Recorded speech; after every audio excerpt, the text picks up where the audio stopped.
SpongeBob SquarePants was created by a marine biologist named Steven Hillenburg.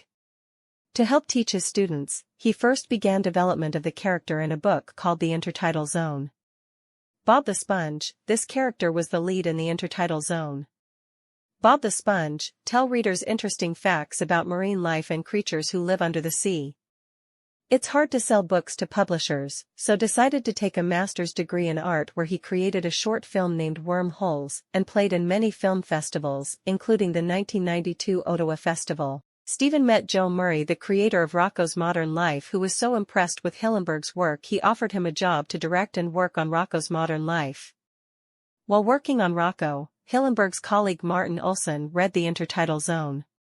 He encouraged Hillenburg to use his expertise in marine biology to create his own animated series.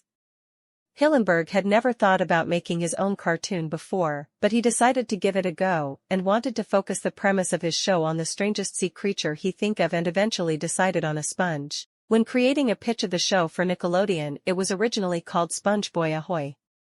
The show was accepted as long as some changes were made, including name, which of course became SpongeBob SquarePants. The pilot episode was released in 1999.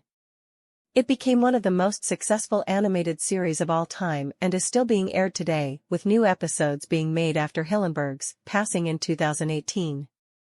Hillenburg hit the jackpot with SpongeBob, gaining himself a net worth in the millions. SpongeBob is a very important TV series in the history of animation. It had many high points and low points, as many shows do. SpongeBob is a childish, joyful, and clumsy sea sponge who lives in a pineapple with his pet snail, Gary, in the underwater city of Bikini Bottom. He works as a fry cook at the Krusty Krab, a job in which he is exceptionally skilled at and enjoys thoroughly. The show is still going after 20 years on many types of mainstream media. Recently, there was even a Broadway musical on a future SpongeBob month. Also, some of SpongeBob's video games, and the 2 current movies in the SpongeBob month 2020. SpongeBob SquarePants, born on July 14, 1986, is the titular main protagonist of the animated series of the same name. So the age of SpongeBob since 1986 to till today is